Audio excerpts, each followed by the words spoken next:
Welcome to Business Outlook, a podcast by the Albuquerque Journal where we focus on 4 revolving themes: real estate, small business, emerging leaders, and technology.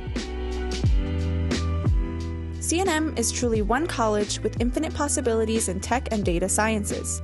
CNM offers programs where everyone can learn about software, apps, or how to build websites. You can also choose from AI programs and machine learning, the Internet of Things, and so much more.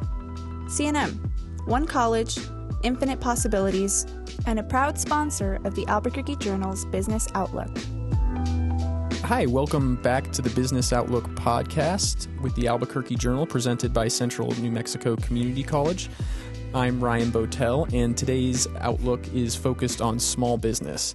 We've got a kind of an unusual podcast today. We normally bring in guests from the outside.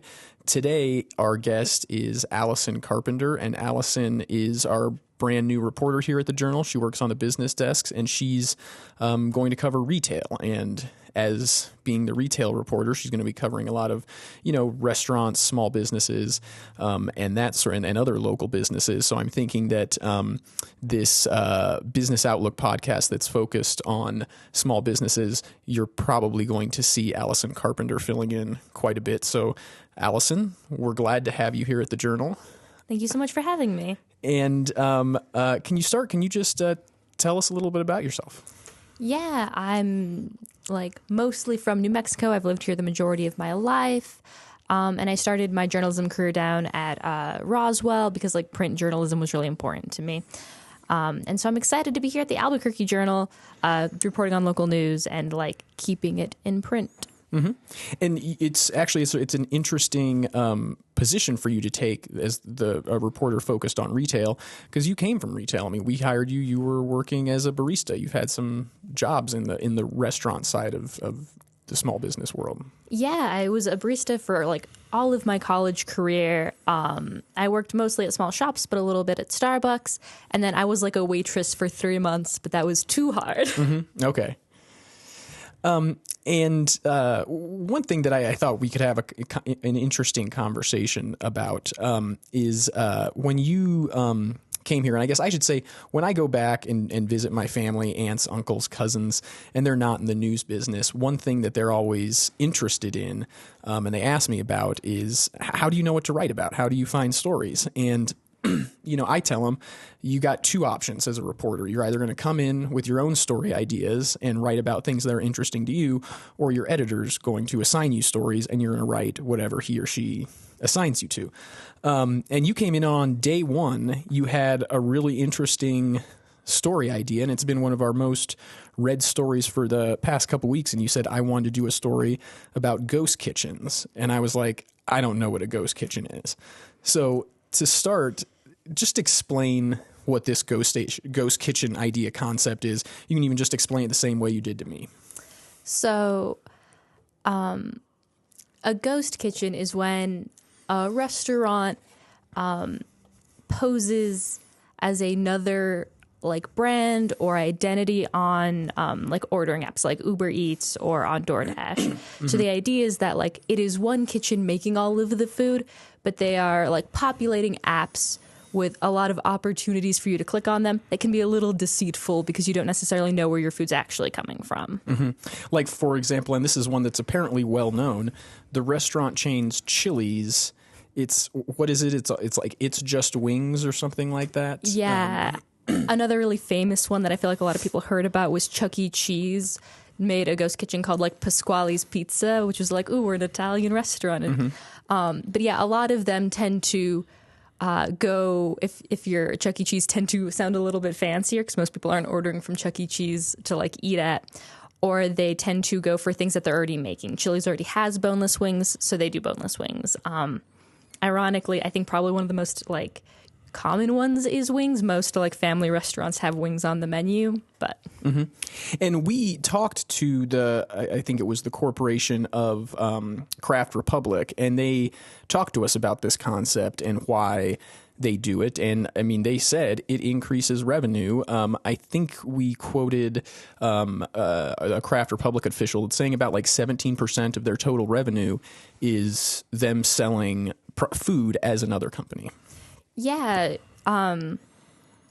so they were like really upfront with the idea that like, oh, this is all just like algorithm engagement. Like it increases your odds of getting clicked on these like websites. And as much as I feel like we often think that like Craft Republic and big chains are doing it, there are a lot of local chains who are also doing it because it's free, essentially. Like you have to pay the app a portion, but like making a new website doesn't like cost more. Yeah. Okay. So we at the Journal put the concept to the test. I busted out my company credit card and we ordered just some ridiculously expensive chicken sandwiches from Craft Republic, but we were getting them from like 4 different restaurants. Like one was called Local Pizza and Wings, and we got a hot chicken pizza, I believe. But so kind of just tell us what we did there. Just you can recap what we did for the story. Yeah. So the idea was like a lot of these companies really focus on like, well, the branding is different. It's a different menu. And so to see if that's true, we ordered from Craft Republic, but we only ordered from their 4 different ghost kitchens. And we tried to order things that would like overlap to see if the chicken was the same, the macaroni was the same. And I think a thing that both of us were surprised by was how little the branding like mattered. Even though we ordered from 4 different ghost kitchens, according to DoorDash, we only ordered from 2 kitchens, and then one of the kitchens had like a Craft Republic sticker on it. So like they're not trying that hard to like keep it a secret. Yeah. So and that's a key point because it came back to some of the feedback that we got. So we order a pizza from Local Pizza and Wings. We order it on DoorDash. When the pizza showed up, it had the stickers on it said Craft Republic. It didn't say Local Pizza and Wings. So once you get the food, you know where you've gotten it from. It's just that initial click. You're going to maybe click on something that you hadn't heard about thinking you're trying a new restaurant. Thinking you're ordering from a Local Pizza and Wings. Yes, you think you're getting Local Pizza and Wings, and then it shows up and it's Craft Republic. And we wanted to get some feedback from just consumers on this concept, and we went straight to the source. We posted on the Albuquerque Foodies Facebook page, and we're like, hey, what do you think about ghost kitchens? And the feedback was just, it was really surprising, wasn't it? We got a ton of feedback. Yeah, I think a thing that like I have found surprising is how few people know about ghost kitchens. When I had initially pitched the story, I was like, oh, well, our paper hasn't done anything about it yet, and I do think it's important. But I was genuinely surprised by how many people in the Facebook page were like, well, we don't have these in New Mexico. We don't have these in Albuquerque. We're too small. That happens in bigger cities. Yeah. And so, like, clearly it is stuff that, like, people don't know about. But a lot of people were upset about the initial deceit, but were like, well, if they were honest, we wouldn't be mad about it. Right? If Local Pizza and Wings was instead called, like, Craft Republic's Pizza and Wings, I don't think people would have as visceral a reaction. Yeah. Yeah, so it was kind of the interesting comments. Some of the comments, there was quite a few. People were just, their reaction was the same reaction that I had, what's a ghost kitchen? And then other people did say, you know, we don't have those in Albuquerque. It's something that happens in big cities. And then other people had ghost kitchen experiences. And that was what I think was one of the more interesting things was I remember one person in particular, they commented that said, like, I saw this new burger joint. I think it was called like Buffalo Wild or Wild Buffalo. So I ordered it, and then it shows up in a Buffalo Wild Wings bag.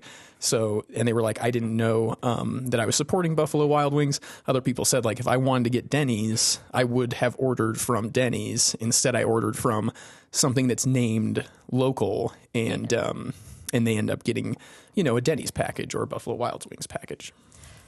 Absolutely.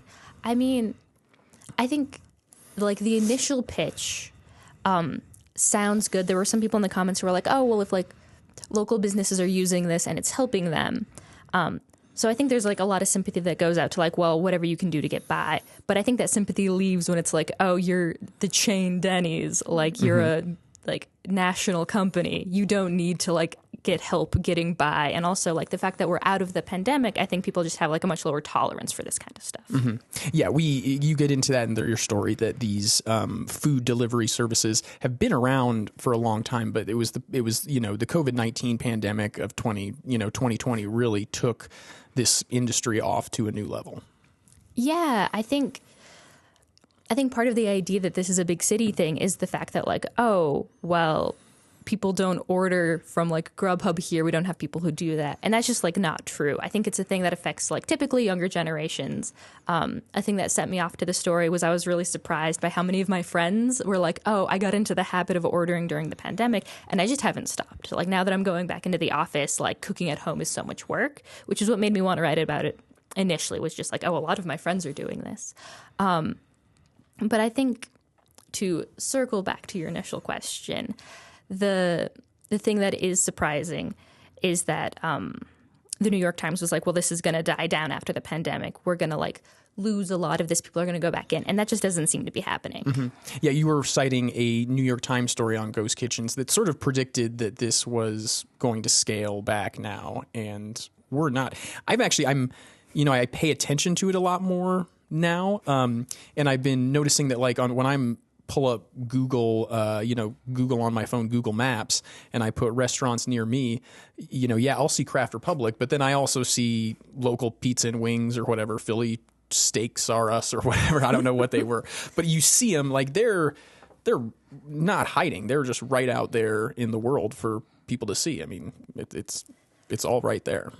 Yeah. I mean, I think a thing that I found surprising as I was like doing research into them is I thought it was going to be really obvious. My like initial cue was like, oh, I'm going to look for things that clearly look like they have kind of, white backgrounds, or like they have really catchy names often, like Just Wings, things that I'm like, that doesn't, or like anything I didn't recognize, I would look up. But I found that a lot of them were actually a little trickier than I expected. I was often surprised at like, oh, that is a thing. Like there aren't as many dead giveaways as you would think. And kind of the only reliable way I found of like figuring out if something is a ghost kitchen is just going on to like Google Maps and Street View and being like, literally, where is the location this food is coming from? Yeah. Yeah. I guess, the reason that I'm not really familiar with it, you said your friends are still using DoorDash. I'm mainly just not into it because I can't afford $30 chicken sandwiches. It's very expensive to have food brought to you. So we were kind of talking about like the Chili's and the Craft Republics and those major chains that are piggybacking on this ghost kitchen trend. But you found some small locally owned businesses that are doing the same thing. Can you tell us a little bit about that? Maybe give us an example. Yeah. So the one that was the most egregious about it, had the most ghost kitchens, was Thai Vegan on Central. Mm-hmm. They matched Craft Republic. They had 5 ghost kitchens, and all of them were a variation of like Thai High, Thai for you. So like they weren't ever like pretending to be an entirely like separate food group. They weren't like, we're Craft Republic and now we're like Wings R Us. Mm-hmm. However, they were like making multiple like websites or chances for you to click on them. But they are like a fully local business. And I thought that was really interesting. I think Banda Burritos also has like one ghost kitchen. But from my research, most places only have 1 or 2, and it is like pretty rare for a place to have 5 or 6. Mm-hmm. Yeah. Well, I mean, to your point, like it's just them putting their business out there one more time, 2 more times, whatever the case may be. And it's, somebody looking for a new restaurant could stumble across them. It was a really good story idea. You should keep coming up with your own story ideas, and then you don't have to get assigned ones that you're not as excited in. For me, and that's the big reason that Allison was our guest today is because, we haven't really had a lot of small business owners to come on our podcast and tell their story and just introduce their business to the community. And that's what we want to do. And you're going to step in and start hosting these. So if somebody wants to get a hold of you, if they're a new business, what's the best way for them to reach you? I would say probably the most reliable way is to just email me at acarpenter@thealbuquerquejournal.com. They can also reach me through my number, which you can find on our website. Oh, we don't have your number. It's not live yet. It's not memorized yet? No, it's not live yet. That's right. It doesn't work yet. Okay, so we'll get you. In the meantime, if you want to call, you can call me. I'm Ryan Botel. I'm the business editor, and I'm at 505-823-3960. You can reach me on Twitter at @rbotel, and our email addresses are, I'll give it acarpenter@abqjournal.com, and I'm Ryan Botel. This is the Business Outlook podcast. We focused on small business today. I'm Ryan Botel. This is Allison Carpenter, and we'd like to thank CNM for being our sponsor. We'll see you next week. Thank you for joining us. You can find this episode and all our podcasts on the Albuquerque Journal website, abqjournal.com, as well as on YouTube, iTunes, Spotify, and SoundCloud. If you enjoy our podcasts, please like and subscribe, and consider becoming a digital subscriber to the Albuquerque Journal to help us continue to bring you more content like this. See the show notes for a discount on a digital subscription. Thank you for supporting the Albuquerque Journal, New Mexico's leading local news source.